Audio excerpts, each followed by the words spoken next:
Yang pertama korban atas nama Ninda, kedua atas nama Apriana, ketiga Ariel, 4 Yoga, 5 Parim, kemudian 6 ada Novia pemirsa, ketujuh atas nama Nisa, 8 atas nama Nazelia, 9 atas nama Rizda, dan korban meninggal dunia ke-10 atas nama Ashifa.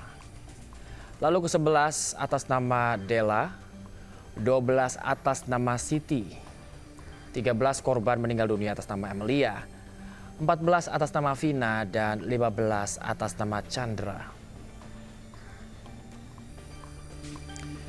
Kemudian pemirsa ke-16 atas nama Tasya, 17 atas nama Sandy, 18 Raihan, 19 Cynthia, 20 Rosdiana, 21 Ihsanul Mirza, dan 22 belum tercatat hingga pukul 16.40 waktu Indonesia Barat kemarin.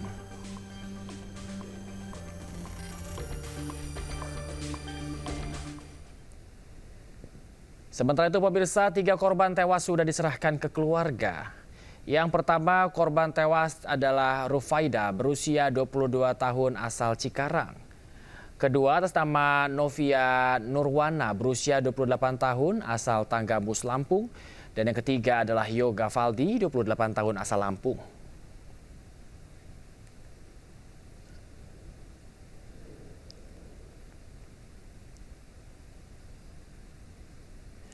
Pemirsa, isak tagis mewarnai penyerahan korban kebakaran gedung perkantoran Teradron Cempaka Putih. Novia, salah satu seorang korban kebakaran, diketahui tengah hamil 8 bulan.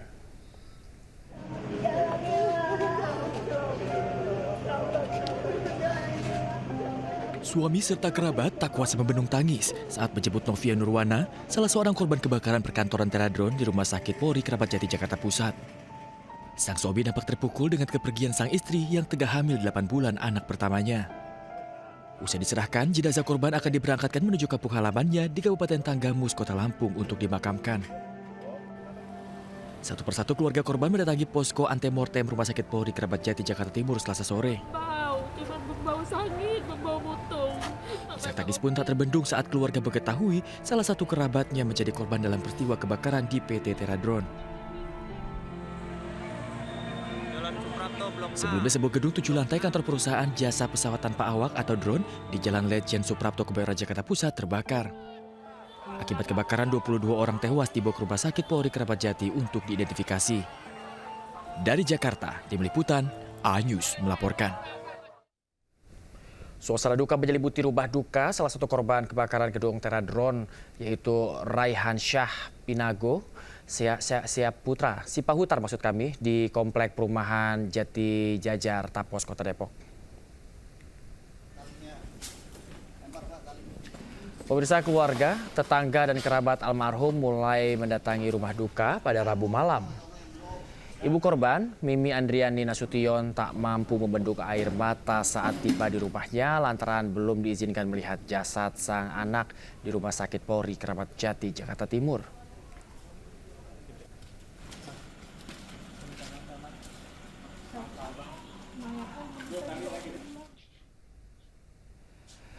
Dan pemirsa, ia juga mengisahkan sempat mengantarkan sang anak untuk berangkat bekerja ke stasiun dan berkomunikasi dengan sang anak pada Rabu pagi yang ternyata merupakan komunikasi terakhir sebelum peristiwa kebakaran yang merenggut nyawanya.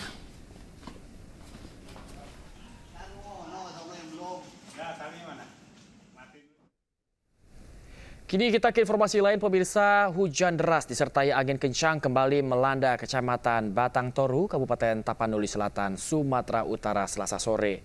Tingginya intensitas hujan maksud kami, ini membuat air sungai Aek Garoga nyaris luber hingga warga panik berhamburan.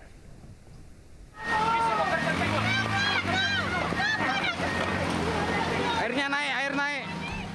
Beginilah detik-detik warga yang berada di posko pengungsian Desa Garoga, Kecamatan Batang Toru, Kabupaten Tapanuli Selatan, Sumatera Utara, berhamburan menyelamatkan diri.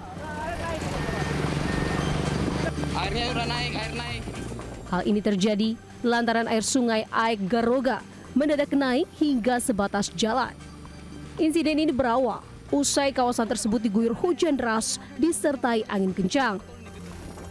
Saat itu, sebagian warga sempat berteduh di posko pengungsian, sedangkan para operator alat berat tengah memarkirkan alat beratnya. Sementara warga menyelamatkan diri ke tempat yang memiliki lokasi lebih tinggi. Hingga saat ini, warga belum kembali ke Desa Garoga. Warga khawatir air sungai yang meluap ini membawa material kayu yang masih berserakan di hulu sungai. Dari Tapanuli Selatan, Sumatera Utara, Indra Mulia Siagian melaporkan. Seorang korban banjir di Tapanuli Selatan kebingungan setelah rumah dan sawahnya hancur tersapu banjir bandang 25 November lalu. Warga berharap bantuan dari pemerintah untuk memulai kehidupan pasca banjir bandang 25 November lalu. Iya, udah kami lihat tadi, Kak.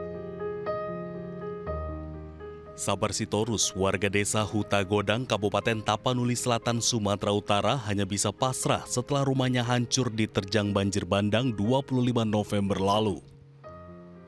Ayah 4 anak ini berusaha mengais puing bangunan berharap masih ada harta benda yang bisa diselamatkan. Selain harta yang hilang, sawah yang menjadi sumber mata pencaharian telah rata tersapu banjir bandang.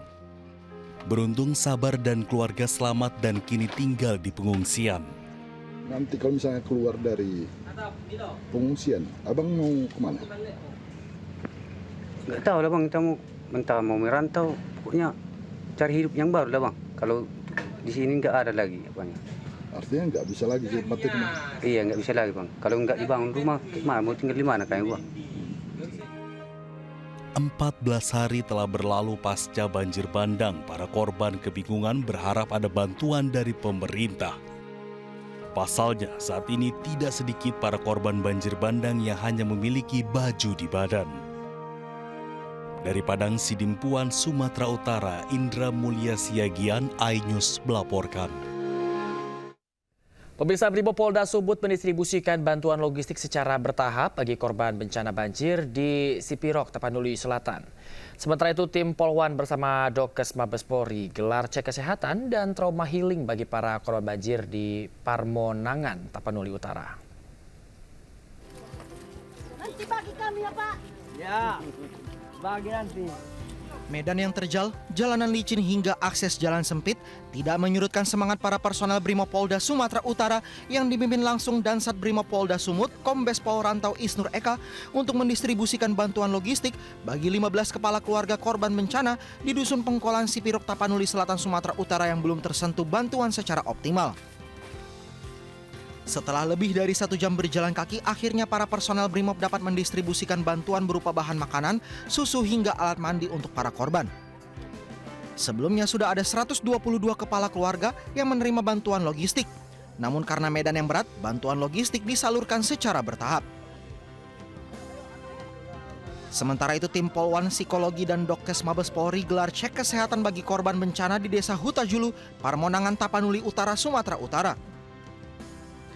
Posko kesehatan yang beroperasi dari pagi hingga sore hari didatangi sekitar 400 warga untuk berobat.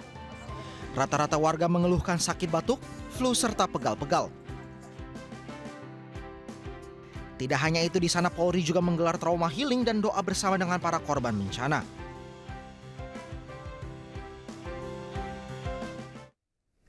Longsor susulan kembali terjadi di Kabupaten Agam, Sumatera Barat. Akibat longsor tersebut menutup badan jalan dan membuat akses penyaluran bantuan tersendat.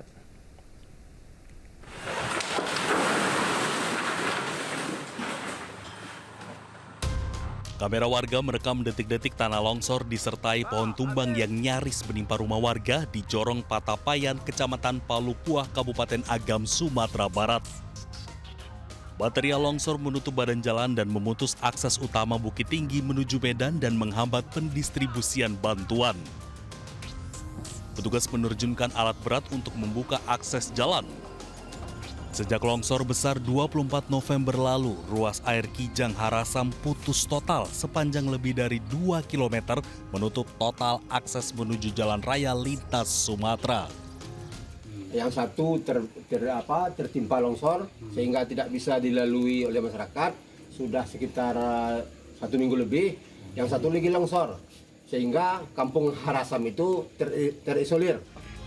Sementara itu, pemerintah Kabupaten Agam mencatat per 9 Desember pagi 228 jiwa masih terisolasi. Pemerintah daerah mengimbau warga tetap waspada dan mengikuti arahan petugas selama masa tanggap darurat masih berlangsung. Dari Agam, Sumatera Barat, Wahyu Zikumbang, iNews melaporkan. Pasca banjir bandang dan tanah longsor, sejumlah jembatan rusak parah hingga mengganggu aktivitas warga dan membuat distribusi bantuan terhambat. Dan pemirsa, berikut liputan jurnalis iNews Arlista Hadi dan juru kamera Leman dari Nagari Saraleh Air Timur, Agam, Sumatera Barat. Pemirsa, batu-batu besar yang ada di belakang saya ini sebelumnya adalah rumah, bahkan permukiman warga yang nama desanya adalah Desa Saraleh Air Timur yang berada di Kecamatan Palembayan, Kabupaten Agam, Sumatera Barat. Entah berapa banyak rumah warga yang tersapu bersih akibat banjir bandang yang terjadi pada tanggal 27 November lalu. Bahkan saya sendiri, bahkan petugas tidak tahu apakah di bawah tanah ini masih terdapat rumah ataupun jasad yang terkubur oleh lumpur dan bebatuan. Saat ini untuk aliran sungai sendiri normalnya adalah 5-10 meter. Namun akibat banjir jadi meluas kurang lebih sekitar 1 kilometer. Bayangkan yang tadinya sungai hanya selebar 5 meter meluas dan menyapu ada 2 kampung. Saya ulangi lagi, kalau di sini di tempat saya melaporkan ada 2 kampung yang tersapu banjir. Dan untuk mengetahui bagaimana kondisi dari ini saat ini ada petugas dari TNI yang ingin menyeberang ke desa seberang ataupun kampung seberang karena kami mendapatkan informasi dari terputusnya jembatan di sungai ini. Desa di seberang sana yang bernama desa ataupun Jorong Sabrang Air terisolasi selama 12 hari. Untuk jembatan sendiri kita langsung akan bertanya kepada Komandan Unit SAR Brimob Polda Sumatera Barat, Ibtu Syamer. Baik, Pak Syamer, mau bertanya saya tentang perkembangan pembangunan jembatan ini bagaimana Bapak? Ya Mbak, ini jembatan yang keempat yang telah kita bikin. Yang sebelumnya jembatan ini setelah kita bikin cuma paling lama bertahan 3 hari. Apabila debit air di hulu tinggi, jembatan kita akan tersapu. Jadi ini jembatan keempat yang kita bikin. Terima kasih banyak Pak Samer atas waktunya. Semoga untuk pengerjaan jembatan bisa langsung siang ini sesuai target ya Pak ya, langsung siap untuk dilewati masyarakat. Baik, terima kasih banyak Pak Syamer. Pemirsa, selain pembangunan jembatan, petugas juga masih fokus untuk melakukan pencarian korban. Untuk data sementara kurang lebih ada 240 orang yang menjadi korban dan ada 156 korban meninggal dunia. Dari Kecamatan Palembayan, Kabupaten Agam, Sumatera Barat, Arlista Hadi, Leman melaporkan untuk iNews.